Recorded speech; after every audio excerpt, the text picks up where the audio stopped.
starting in verse 27, he says, "And there were many lepers in Israel at the time of the prophet Elisha, yet none of them was cleansed except Naaman the Syrian. When they heard this, all the people in the synagogue were filled with rage.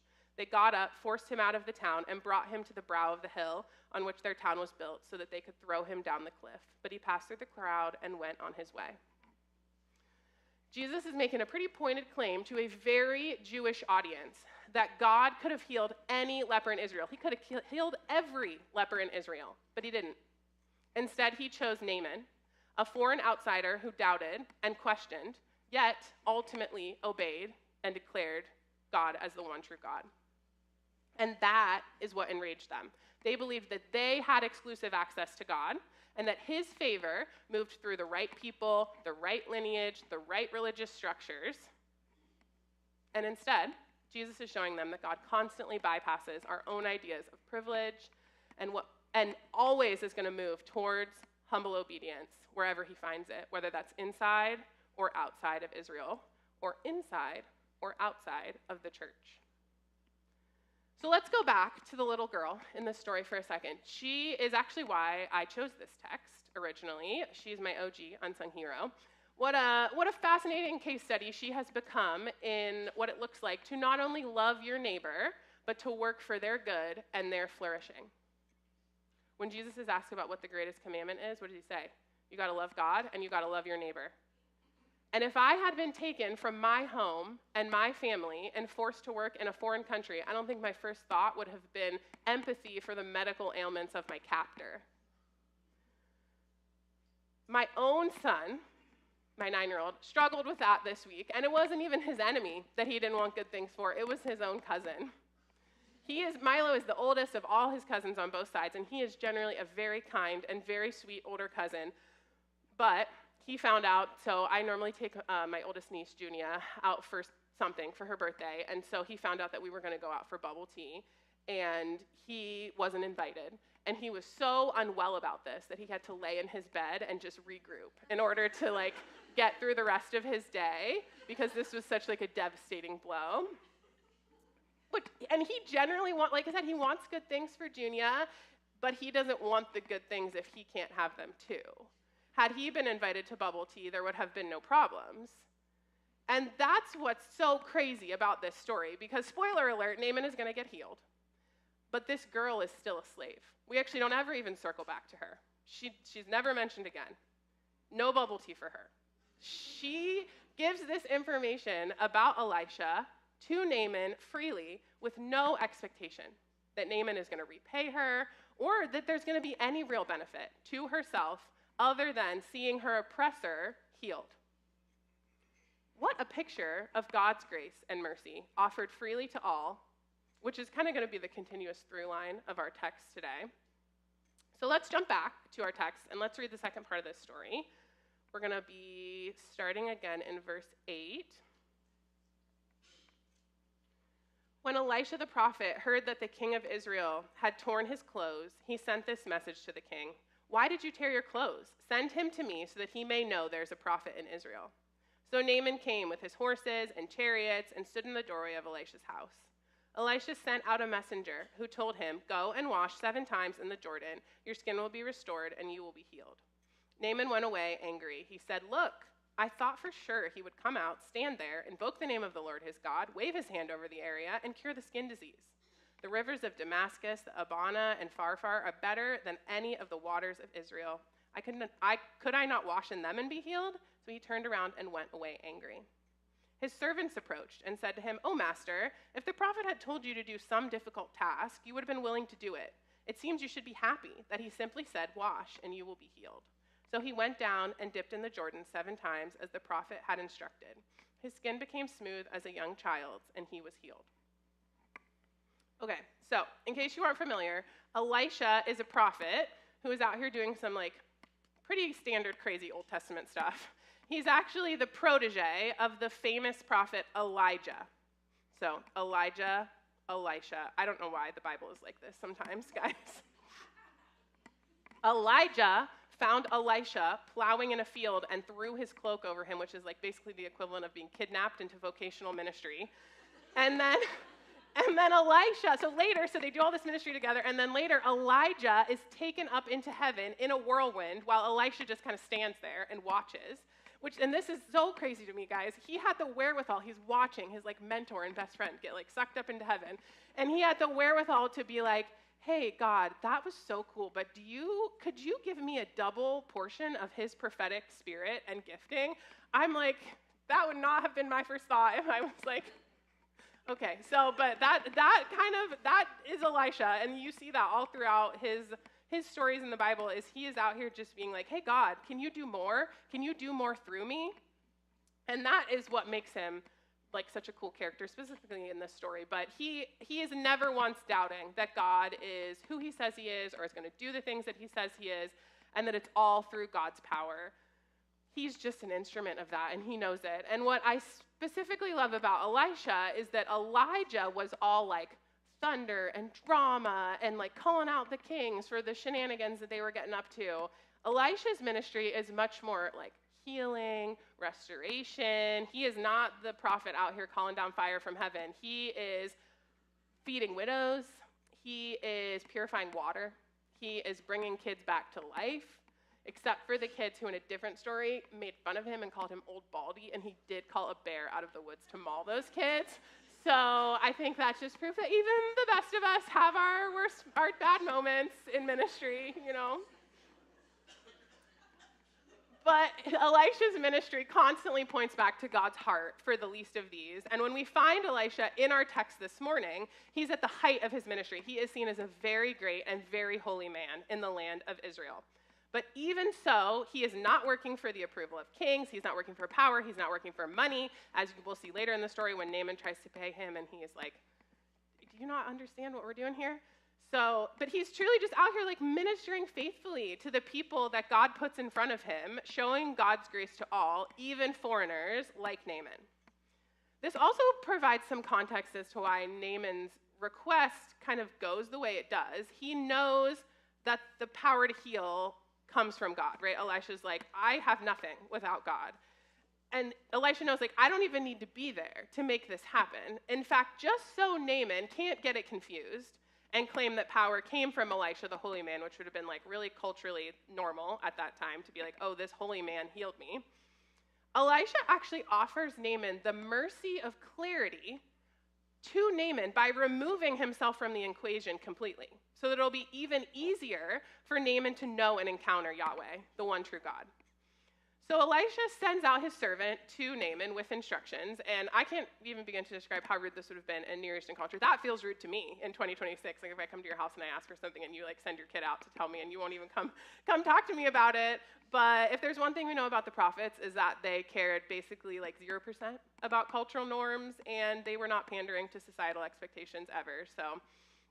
And judging by what Naaman brought with him and how in the text we hear him basically list off how he thinks this is going to go, right? I thought I would come here, and I thought you would wave your hand over the area, and I thought blah, blah, blah, blah, blah. He's thinking all these things, and he clearly like brought all these nice clothes. Like he's out here being like, I thought I was coming to like a week-long party at the palace, and you're basically going to make me like swim 7 times in Buckeye Lake. That was the equivalent of what was happening here. So my husband recently introduced me to this idea from AA that there are no unique alcoholics. And isn't that kind of all of us? We want to believe that our suffering is special, that no one else understands. Yes, everyone has hard things, but like my hard thing is just like the hardest hard thing of all the hard things. And you know what? If you're alive, you're suffering in some way. It's really hard to be human, and none of us are going to make it through unscathed by the evil and the suffering that comes out of sin. But I think Naaman is kind of the same way. He wants this unique healing because he's a special guy, and his leprosy is special, and Elisha needs to do these things in this order, which is interesting because walking 90 miles, that's how long that journey was, 90 miles, to a foreign prophet on the word of a servant girl already takes like some pretty real faith. But faith has limits, right? Even our faith. We'll bump up against a limit of our faith that we didn't even know was there. We'll say yes to the big inconvenient thing, right? His servants were like, if he had asked you to do some big crazy thing, you would have been like, yes, okay, let's do it. But we'll say no to the small inconvenient thing.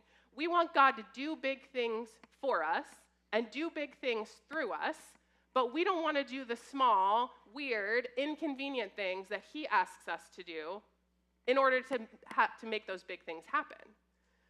This whole story, we see it's subverting the expectations of what Naaman had about how this would go because he's a powerful man and he has power. But he's also crippled by his affliction, and he'd rather walk 90 miles back home with leprosy than do one easy but inconvenient or strange thing. And I think that's us, right? If sometimes we are like, God, if you're not going to heal us or you're not going to answer our prayer in like a lightning bolt type moment, we don't want it. We don't want the small, unglamorous path that actually leads to healing. It's like, no, Lord, heal me now, heal me fully, heal me how I want to be healed, how I saw this going, or I don't want your healing. And if I think there's one thing that we know here at Contrast, it's that good things take time. And full healing oftentimes only comes through the long and arduous process of being healed in the Lord's time while we walk faithfully beside him. A lot of you know that my husband Adam is an alcoholic in recovery. He's talked about it, I've talked about it. And in a weird way, this is kind of our family's leprosy.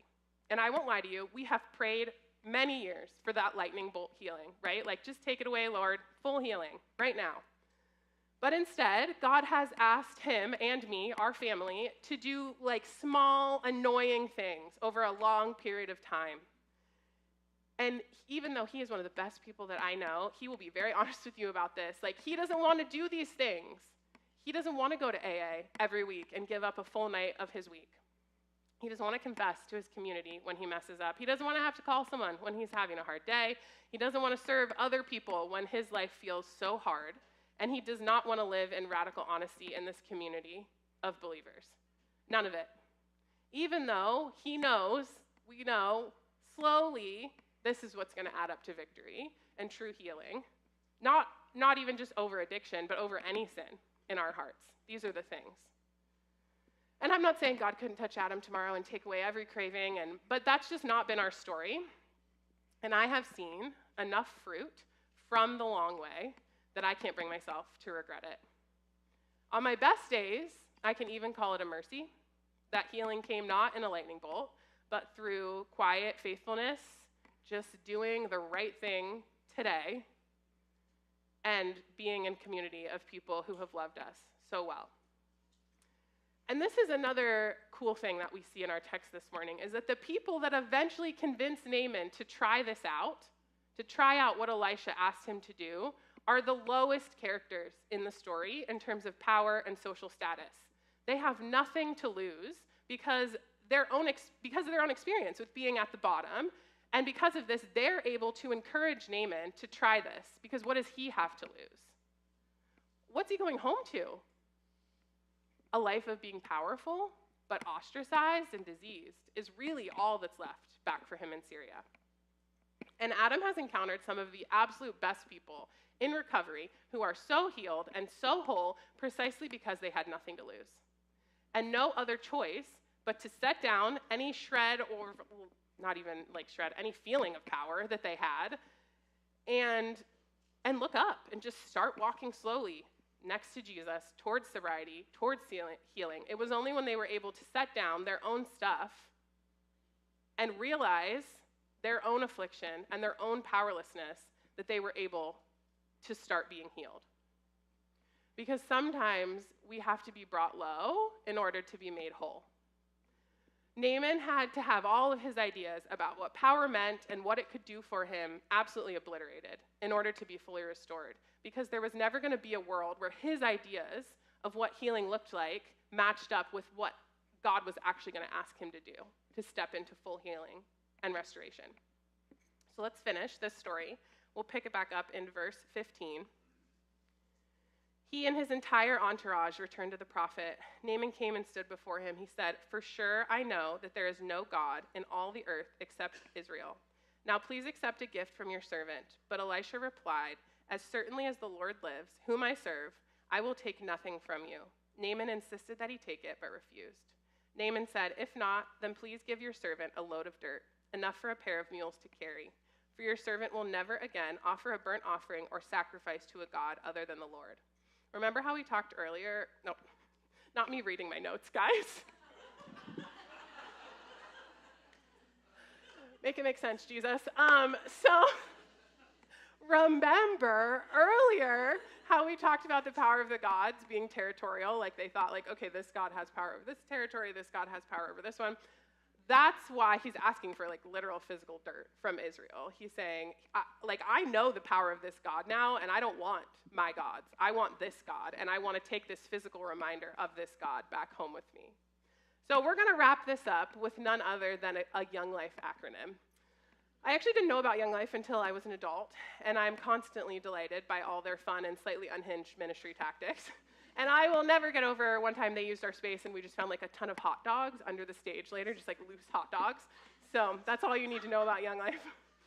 But this is one of my favorite ways of studying the Bible that I learned from Young Life, and I use it in a ton of different situations, and I think it's going to really help us think through this story in a way that we can take into our week, and hopefully going forward, I would love for you guys to put this tool in your tool belt to be able to use. So the method is you just read a text, and then you're asking yourself 3 questions about it. And it sounds simple because it is. So, and also if you're like looking for like, hey, Hannah, where's the practical part of this teaching? You can lock in right now. This is what we're getting into. So question number 1, what does this text tell us about God? What does it say about who he is and what he does? So God works through anyone and everyone who is willing. We see that in our story this morning. And he wants flourishing for all people. He's working at all times, through all people, and in all places. And he's a God who loves to heal. He loves to restore. And he has never for 1 second lost sight of us, even in our hardest seasons, regardless of our suffering. And I think that the Old Testament sometimes gets a really bad reputation for being like all war and violence and just kind of like weird morally gray situations, which it does have a lot of that. But this text this morning pulls out for us so clearly the heart of the entire biblical narrative, that grace is available to everyone, regardless of ethnicity or social status or worthiness. It's offered freely to everyone. And for us today, this is such good news. The gospel is for all of us. There are no barriers, no caveats. Jesus is just so pumped to meet us wherever we are. Which leads us into our second question. What does this text say about us as human beings? What are we meant to be, and what has gone wrong? Woof, that's a tough one. So I want to read to you guys, there's a New Testament passage that kept coming to my mind when I was studying for this teaching, and this is, we're going to be in 1 Corinthians 1. So this is a little preview, because our fall series, because we're not doing 40 weeks in the Marvel series, our fall series is going to be Corinthians, so this is just a little preview. So starting in verse 26, it says, "Think about the circumstances of your call, brothers and sisters. Not many were wise by human standards. Not many were powerful. Not many were born to a privileged position. But God chose what the world thinks foolish to shame the wise. And God chose what the world thinks weak to shame the strong. God chose what is low and despised in the world, what is regarded as nothing, to set aside what is regarded as something, so that no one can boast in his presence. He's the reason you have a relationship with Christ Jesus, who became for us wisdom from God, and righteousness and sanctification and redemption, so that as it is written, let the one who boasts, boast in the Lord." And I'm going to invite TJ up to kind of noodle right now. But this is it, guys. Like this passage, this is for us today. We can so often be tricked into thinking that we can do things on our own and in our own power, because a lot of times we can. But like Naaman, who had all the power and all the resources that the world had to offer, but was powerless over his own affliction, we also have no ability to heal ourselves of our own wounds and restore ourselves back to wholeness. But God turns the narrative on its head, subverts everything culture tells us we need to be successful, and gives us a blueprint for true healing. It's like we're just letting Jesus do what he does best, restore, and then like Elisha, giving him all the credit. That's what we're boasting in. And I think there's 2 things we can notice about what Elisha asked Naaman to do to receive full healing. It was inconvenient and simple, and it was also repeated over a period of time. And I don't know what an example of something like this might be in your life, but I do know so often the things that God asks of us that bring about our healing will have these characteristics. Maybe it's just consistently reading your Bible. Maybe it's sitting in silence or meditating on Scripture. Maybe it's praying for the same things for a very long time, like years and years and years. Maybe it's just showing up to core every single week. These are the things that will heal us if we're willing to sign up for, as pastor and theologian Eugene Peterson calls it, the long obedience in the same direction. Just walking towards God consistently for the rest of our life. So this brings us to our third and final question. What has God done about this, and what does he expect of us in light of what he has done? In our text this morning, we see that God is sending grace outward to a Syrian general at the very moment that Israel is drifting towards its own destruction. The nation and the people that should have been the light have lost the plot, while an outsider is coming in and saying, I know now that there is no God in this world except the God of Israel. And these are the little glimpses that the Old Testament gives us into God's greater plan, that anyone who professes faith in him can be a part of his family and can find redemption and healing and wholeness.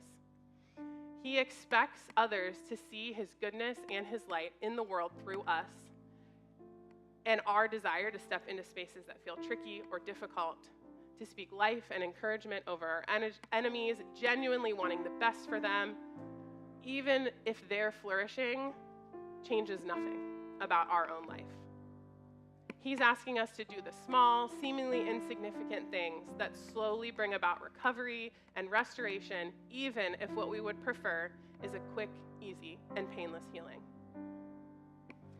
So we're going to transition this morning into a time of formation. We do this every Sunday here at Contrast. And there are 4 things that you guys can do during this time. The first thing that you can do is you can get prayer. We have awesome prayer people at the back who would love to pray for you, to pray for literally anything, something that this teaching has stirred in your heart, something that you have been struggling with, literally anything, big, small. Go back there, get prayer. The other thing you can do is take communion. We have it in the front and in the back. It's gluten-free and grape juice. Come on up and grab that whenever you're ready. And then we also have our bringing box in the back. We believe that everything we have belongs to God anyways already, so that's why we call it bringing. We're just bringing it back to him. And then lastly, I have 2 reflection questions for us this morning that are going to be on the screen behind me. Do you have a Naaman in your life? And what can you do to help work towards their flourishing or their healing? And then, is there a simple or inconvenient thing that the Lord is asking you to do really consistently for a long period of time? You can think about those. We're going to give you guys a couple minutes, and then the band's going to come back up and sing one more song.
take all the time you need, but if you are ready, willing, and able, we invite you to stand to sing with us.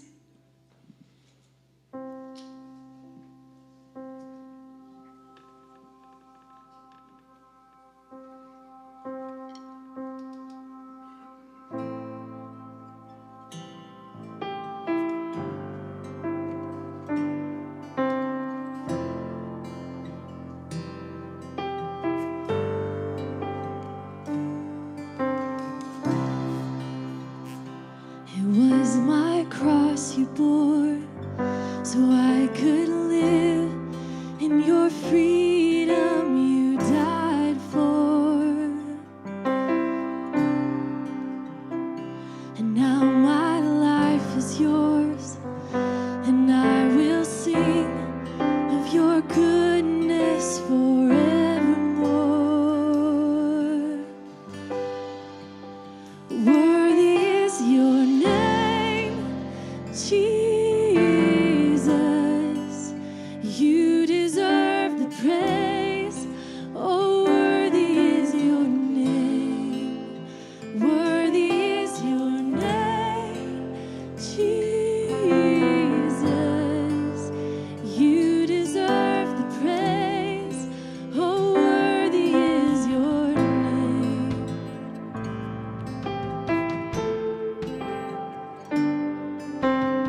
thank you so much for another opportunity to come together on a Sunday and praise you, Lord. Thank you for Hannah and her teaching. I pray that we would just be reminded of your mercy and your grace, God, and that the same merciful grace that we see in the Old Testament, God, is the same access that we have today to you, God. I pray that in this life, while we are walking alongside you, God, that you would constantly remind us to stay on path, Lord. That even though we might be distracted by all things that we think might benefit us, God, in this life, that you would ultimately call us to remain in you and stay on track with you, God. Thank you for meeting us each where we are at, and thank you for today and Hannah's message. It's in your son's name. Amen. Okay, you guys can have a quick seat. We have a handful of announcements. So first, we have the first of a longer lecture-style series, something a little different that we're doing, starting this Saturday night at 7 p.m. here. And Dr. David Bennett, who is an Oxford theologian and scholar, literally straight from London, I believe, is coming here to talk with us in the first of what we're calling Contrast Unplugged. So this is really like a forum to, if you guys have any questions, it's not streamed anywhere, it's not live, it's really unplugged, and it's a safe space to just ask some questions, learn a little bit more about how we can love those around us. So I really invite you guys to come, because I don't know what kind of poll Trey has, like how to get this guy here, but he's coming, so 7 p.m. Go ahead and RSVP to the QR code if you have not and you want to secure your spot there. Okay, next we have Contrast 101. If you want to learn a little bit more about our church and the foundations of our church, that is for you. That's 2 weeks from today after the second service. So RSVP to that if you have not yet. And then last couple things, we have elder drop-ins today. So if you have any questions on anything else, you want to stop by, get any prayer, anything like that, they will be joining me at the table, at the Connect table. And again, if you are new, also please join me there so we can get you connected. And then last but not least, we have landscaping. If you guys love landscaping, let us know. We'd love to have you guys join the landscaping chat to help keep our exterior looking nice, prime, pristine, grass looking green. So we'd love to get you guys plugged into that. And I think that's it. Sorry, that was a lot. But have a great Sunday. Thanks again, and come join me and the elders at the Connect table. Thanks.